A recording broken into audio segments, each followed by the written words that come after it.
My name is James Han. I am 31 years old. I was born and raised in Washington, D.C., Maryland area, and moved to Atlanta in 2015 to pursue my creative and music endeavors.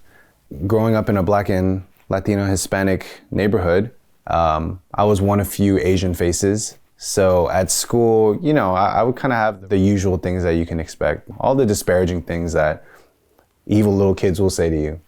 Because I was always around and helping my parents' dry cleaners, I think I got a glimpse of what the world was like pretty quickly. You know, a lot of people just dehumanize them. I'm sure like all cleaners' kids kind of have this moment where like a customer will come in and accuse your parents of doing something when clearly you know they haven't done a thing and you want to do everything to defend them, but you're like a 7-year-old kid. You know, what can you really say to this huge adult, you know? So I feel like that desire to want to fight for them, protect them, that kind of intensity exists in me. And I think I put into my art, I put into everything I do. My parents growing up, they told me finding something stable, finding a job that pays a lot of money is your life goal.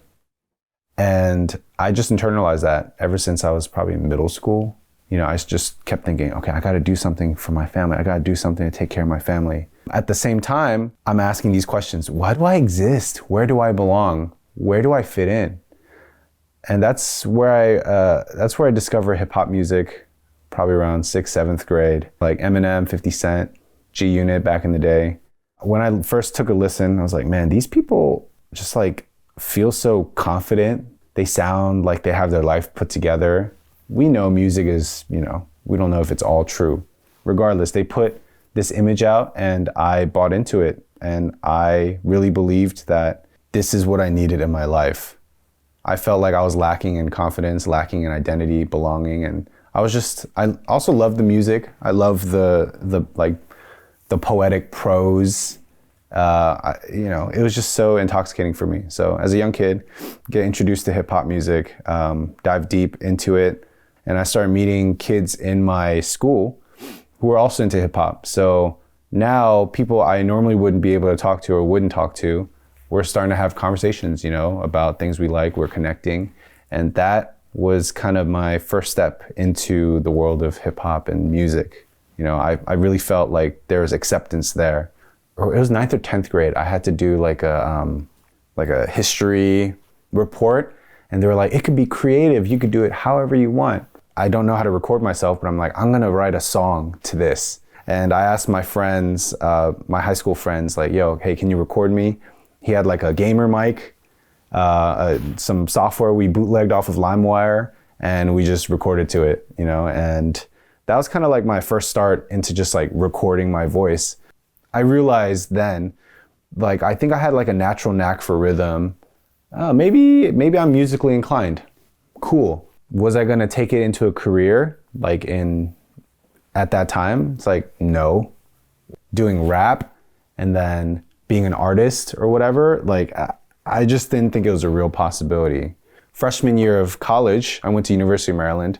That's where things picked up a little bit. I recorded a Facebook video with my friends. I was rapping to Lil Wayne's A Milli beat, and that video basically just kind of blew up in our little communities, and we wanted to maybe get famous off of it. Who knows? It was just something we did. We were bored in college. We were at the dorm.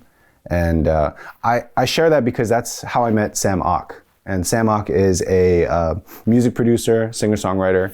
And at the time, he was studying music engineering at a nearby college in Maryland. He saw my video, and then he reached out. He was like, hey, bro, like, I really like your rapping. Would you like to make a song together?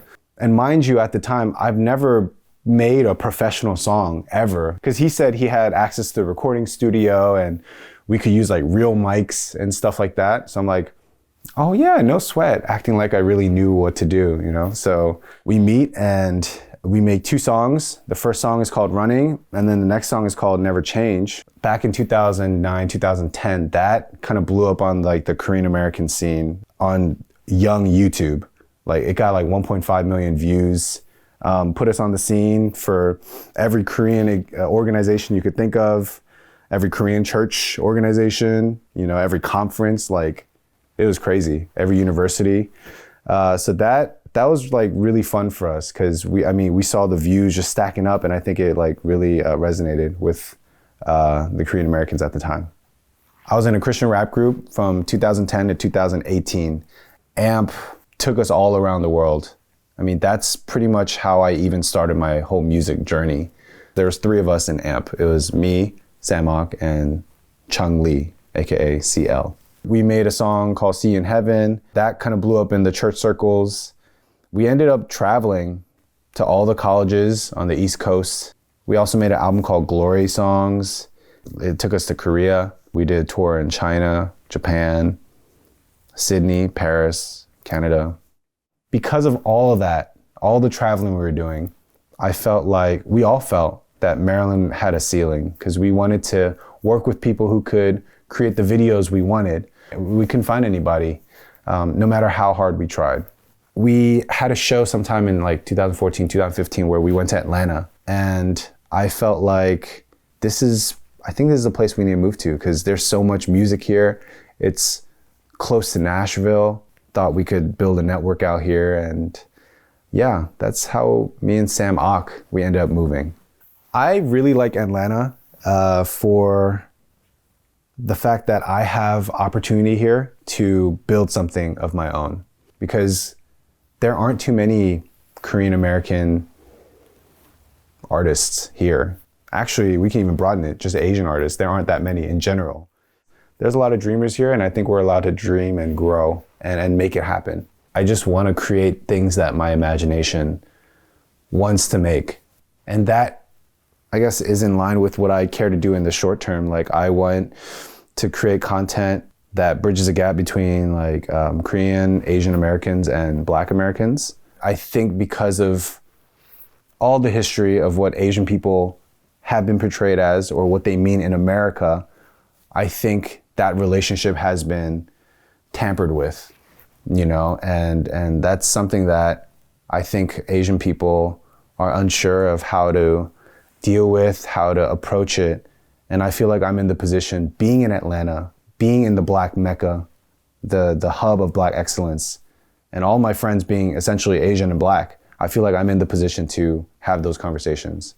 I care about the alliance between the, Korean, Asian, communities being repaired with the Black community. I care about that kind of stuff, especially being in Atlanta. I decided essentially in college not to listen to what other people say and just listen to what I feel like I need to do. My parents came to the States to give me a better life, but what they didn't realize was giving me a better life gives me a choice. Like, they didn't have a choice coming here to pick whatever they wanted. They only had a few choices of what kind of jobs they could to create a living for themselves. Because of their sacrifice, now I can have the choice to be whatever I want. That's actual true freedom. That's what the American dream actually is, to be whoever you want to be. My name is James Han, and this is my Korean American story.